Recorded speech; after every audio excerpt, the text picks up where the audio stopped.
Right, the third picture that I showed you is this girl here. She's now 19. She's had a below-knee amputation on the right. At the age of 12, she developed epilepsy. She went to the traditional healer. She never went near the hospital. She had a fit. She fell in the fire. Complications, eventually ended up with the amputation. And that's really sad, because if she'd been diagnosed with epilepsy, she could have been controlled with drugs like phenobarbital and phenytoin, which are really, really cheap. They're available and they work. And yet, because of the belief system, she hadn't had that. And so she's ended up with that problem there. And I think, you know, if you were picking one medical condition in Africa, and I know there's a fantastic project with THETAV in Sierra Leone, whereby a small amount of investment of teaching the local population about a condition, epilepsy is one of those ones you pick out, because you can treat it for $5 a year, and you can stop these people having fits. The drugs are there. But all the research studies, if you look in sub-Saharan Africa, every single one, less than 25% are controlled for their epilepsy. And it shouldn't need to be like that. And then I'm going to finish up with Parkinson's disease. And the reason I'm finishing up with Parkinson's disease is that's what I get paid to do in the UK. So that's my two burning things in life are Parkinson's disease and Africa. Africa are even stronger than Parkinson's disease. So they had to meet sometime. And this was a study that we did, same methods as the stroke study, but we had to find people who'd had Parkinson's disease. This was even harder. It was like looking for a needle in a haystack that didn't know it was a needle, because no one was really familiar with the diagnosis of Parkinson's disease.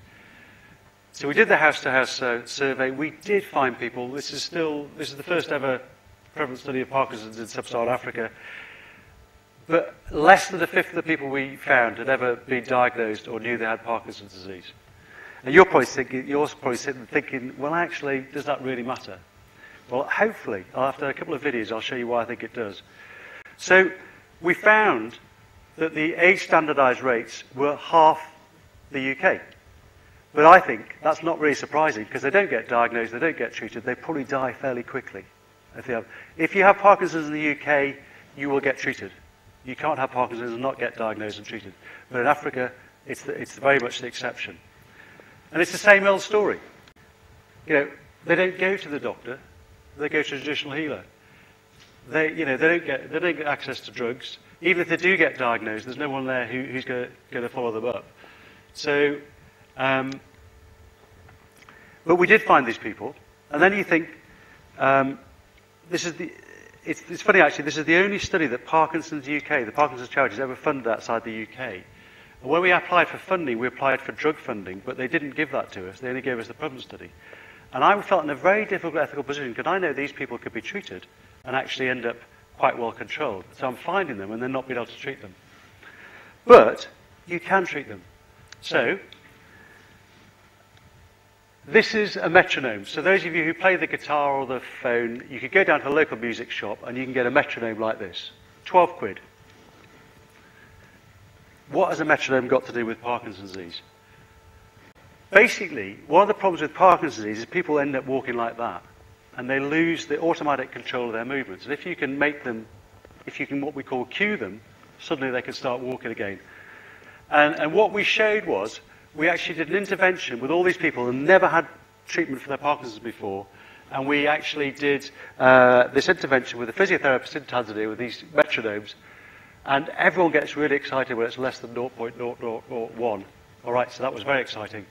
And basically what it does is increases the length of your step and increases your speed. You make the same number of steps, but you just make proper ones.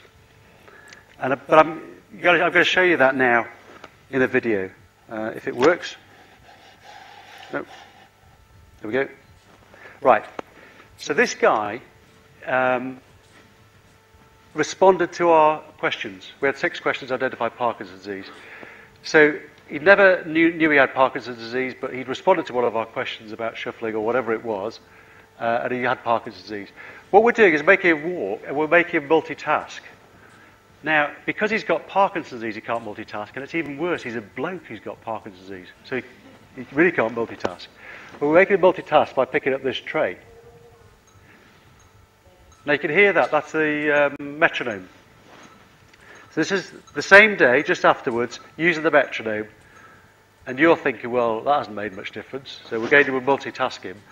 Between this video and the next video is 3 weeks. In that 3 weeks, Victor, our Tanzanian physio, has worked with him 3 times a week and showed him how to use the metronome over that 3 weeks. And then the next video you're going to see is him 3 weeks later, no drugs.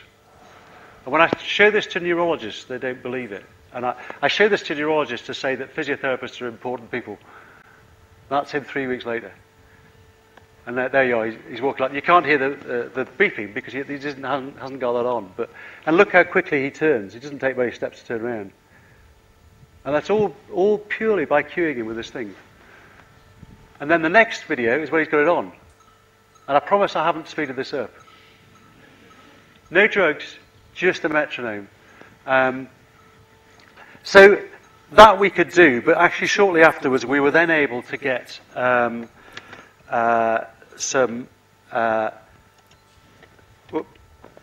drugs. So we then actually were able to start these patients on drugs. So this is the 4th guy that I showed you. Okay? 4th picture I showed you at the beginning. This guy, I originally met in 1995 when I was doing the stroke study, and I said, look, you've got Parkinson's disease, go off and get some treatment. He went off, he had it for about 3 months, and then ran out. And then here he is. This is now 11 years later. He's become estranged from his wife. He lives on the edge of the village. And you can imagine what people think about someone he's only early 40s, someone walking like that. He gets shunned by the local community. But, we'll stop him there. This is 3 months later, and this time this guy has had drug treatment, but all he's on is levodopa, 125 milligrams, 3 times a day. It's a very low dose of drug treatment. 3 months later, and that's how well he's walking. So I think what I said at the beginning was, I hope that by the end of these videos, you'll see, actually, do you know what? It may not make a huge impact to the world problem of disease, but to the individual, if you can find people with Parkinson's disease, even in Africa, then it's worth it, because actually there's a lot you can do for them. And what we worked out from our figures is probably half the people in the world with Parkinson's disease are never diagnosed, and therefore never offered drug treatment. And actually, do you know what? It could actually make a huge difference if we could find them. A lot harder than epilepsy, because the drug treatment's a lot more expensive.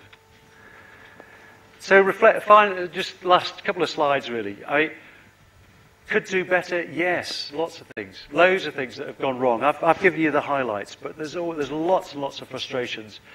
I feel particularly frustrated that we've done lots of research over the years, and yet still we haven't really empowered the Tanzanians to be doing the research themselves. Not for want of trying, but they have lots of other commitments, and it's very hard for them to do that. I don't think we've actually translated our research findings back into practice as well as we could have done. And then there's huge unanswered questions. How do you take on this problem of hypertension? So finally, take-home messages, really. In relation to research, don't be put off by the word research. Or people often get frightened, think research, oh, I can't do that or whatever. I hadn't done any research when I started off in the Gambia, but I just thought, well, that's a problem, that's interesting. Interesting. And when you start off doing, there are so many different challenges, but actually, do you know what? In the long run, it's just fascinating, because there are so many different ways you can get around them. And also, opportunities.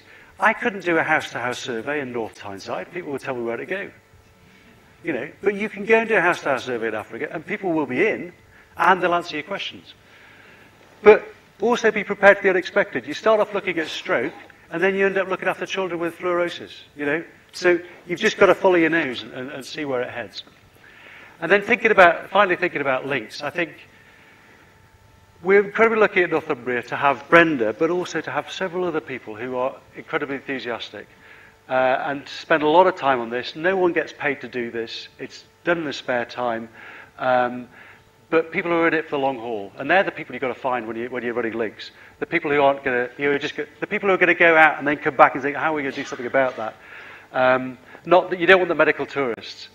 Learn from others, and that's what's so fantastic about events like this. You know, learning from different people about how people have done different things in different places. And work with others. I mean, we've done a lot with our schools, you know, so our schools have been involved with our links as well. And I think you've just got to maintain your enthusiasm. There are days where you think, oh my God, what's happened now? But you've just got to stand back and think, and and you soon get your enthusiasm back. Because there's so many more positives than there are negatives. Thank you very much.